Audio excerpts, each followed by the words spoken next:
pada bagian pendahuluan, proyek ini dirancang untuk merekomendasikan wisata di India menggunakan pendekatan kolaboratif filtering dengan model recommender net.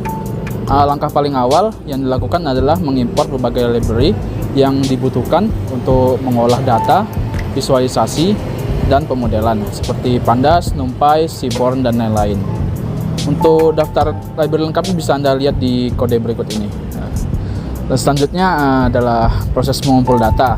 Program akan menyiapkan dataset dengan mencari lokasi penyimpanannya secara otomatis pada direktori awal, lalu memastikan keempat file CSV yang mencakup data destinasi, ulasan, riwayat pengguna, dan data pengguna sudah tersedia secara lengkap. Proses pencarian dan pengecekan direktori ini bisa Anda lihat pada kode berikut ini. Tentunya kita masuk ke bagian data understanding. Masuk ke tahap pemahaman data, setiap dataset dibaca dan disimpan ke dalam variabelnya masing-masing. Program kemudian menampilkan nama-nama kolom pada setiap dataset untuk mengonfirmasi struktur awalnya. Proses penentuan label ini bisa Anda lihat pada kode berikut ini. Agar algoritma lama tetap berfungsi dengan baik, dilakukan penyesuaian nama kolom pada dataset destinasi, penggunaan serta rating dari ulasan maupun riwayat kunjungan. Semua disegerakan mengikuti format penamaan notebook sebelumnya, yaitu pada bagian destinasi Bandung. Setelah diseragamkan, data rating dan dari ulasan dan riwayat digabungkan agar riwayat interaksinya menjadi jauh lebih lengkap. Program juga membersihkan data rating yang kosong dan mengambil nilai-nilai rata-rata jika ada pengguna yang memberi lebih dari satu rating pada destinasi yang sama. Selanjutnya pada eksplorasi fitur-fitur pada data. Yang pertama itu data place. Eksplorasi dimulai dengan menentukan objek data destinasi wisata atau place. Program menampilkan 10 baris pertama untuk memberikan gambaran awal labelnya yang bisa Anda lihat pada kode berikut. Selanjutnya, informasi dan struktur dari keseluruhan data ditelaah lalu dibersihkan dari duplikasi maupun baris yang kosong. Khusus untuk kolom popularity, score rating yang kosong nilainya diisi menggunakan perhitungan rata agar lebih aman. Terakhir ini pada data divalidasi untuk memastikan jumlah keseluruhan destinasi, kategori wisata, dan jumlah wilayahnya sudah unik dan sesuai dengan kriteria. Selanjutnya pada data kedua itu pada data rating. Beralih ke data rating, program menampilkan gambaran awal label beserta informasi data frame-nya secara umum. Data rating ini kemudian dibersihkan dengan memfilternya supaya hanya menyimpan data dari destinasi yang memang terdaftar di dalam database. Setelah dibersihkan, data divalidasi untuk melihat ukuran akhirnya, jumlah pengguna yang unik yang pernah memberikan rating, jumlah destinasi yang dinilai, serta memastikan rentang skor rating benar-benar berada di angka 1.0 sampai 5.0. Untuk data terakhir pada data user. Terakhir adalah eksplorasi data penggunaan atau user. Sama seperti sebelumnya, program mengambilkan gambaran awal tabel yang terlebih dahulu untuk melihat kelengkapan profil. Data ini lalu dibersihkan dari duplikasi dan digabungkan supaya hanya menyertakan profil pengguna yang terbukti pernah memberikan rating pada destinasi wisata. Pada akhirnya, jumlah pengguna yang sudah tervalidasi akan dicek kembali ukurannya sebelum diteruskan ke dalam tahap pemodelan sistem rekomendasi. Selanjutnya sini saya akan melanjutkan pembahasan. Di sini saya akan melanjutkan pembahasan dari eksplorasi data. Di sini kita langsung mulai dengan memvisualisasikan data untuk memahami karakteristik dari dataset kita. Sebagai contoh, kita membuat visualisasi untuk membuat perbandingan jumlah destinasi berdasarkan kategori wisata seperti historical, beach, city, nature, hingga adventure.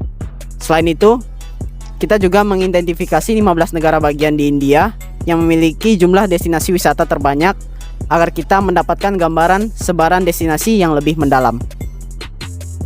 Selanjutnya, penting bagi kita untuk memahami bagaimana penilaian atau rating yang diberikan oleh pengguna.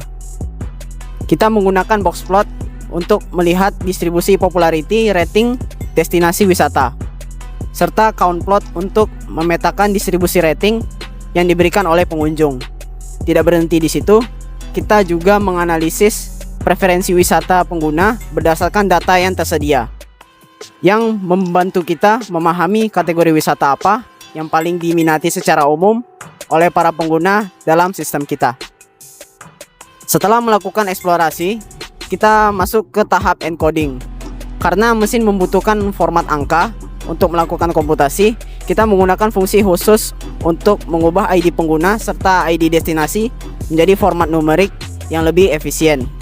Dan setelah dikonversi, kita melakukan pemetaan kembali ke dalam data frame utama agar data siap diolah oleh model. Dan sebelum data siap dimasukkan ke dalam model, kita perlu melihat gambaran akhir dari dataset kita. Di tahap ini, kita menghitung total jumlah unik pengguna dan destinasi wisata yang ada, serta memastikan kembali nilai rating konversi ke tipe data float 32. Kita juga melakukan pengecekan nilai minimum dan maksimum dari rating pengguna, yang mana pada dataset ini berkisar antara 1.0 sampai 5.0. Nah, selanjutnya setelah kita selesai membangun mode arsitektur recommender net tadi, kita lanjut ke dalam proses training dan evaluasi model. Di sini kita itu melatih kecerdasan buatan kita untuk memahami karakteristik user dan pola tempat wisata yang ada. Nah, dalam memproses data, kita itu menggunakan konfigurasi 20 epoch, yang mana di dalamnya kami juga menambahkan fungsi callback, yaitu fungsi yang digunakan jika semisal di tengah akurasi model sudah mencapai yang kita inginkan. Nah, proses training ini akan berhenti tanpa harus menunggu seluruh epoch selesai. Selanjutnya, untuk melihat apakah model recommender net ini berhasil digunakan atau malah mengalami masalah seperti overfitting, kita itu memvisualisasikannya dengan ke dalam bentuk grafik, yang mana grafik ini kita pantau menggunakan dua indikatif utama, yaitu fungsi loss dan RMSE. Nah, bisa dilihat pada grafik yang ditampilkan, kedua garis yaitu garis strain dan garis validation cenderung saling menurun dengan stabil. Ini menandakan bahwa model sangat bagus dan bisa digunakan untuk merekomendasikan tempat kepada user secara akurat. Selanjutnya untuk proses ketujuh, yaitu kita merekomendasikan destinasi wisata dengan menguji model ke salah satu user secara acak. Jadi awalnya sistem ini akan memetakan dulu nih sejarah perjalanan user di sebelum-sebelumnya, seperti tempat apa saja yang pernah dikunjunginya dan rating yang pernah diberikannya. Kemudian algoritma akan menyaring informasi tersebut dan menampilkan tempat yang belum pernah dikunjungi oleh user tersebut. Nah, nanti hasilnya akan ditampilkan seperti di layar, yaitu menampilkan top 7 rekomendasi yang sesuai dengan selera user tersebut. Dari proyek yang kami lakukan, dapat disimpulkan bahwasanya algoritma recommender net yang kami gunakan dapat memberikan rekomendasi tempat wisata kepada user-user baru dengan baik. Sekian dari kelompok kami, apabila ada kesalahan mohon maaf. Wassalamualaikum warahmatullahi wabarakatuh.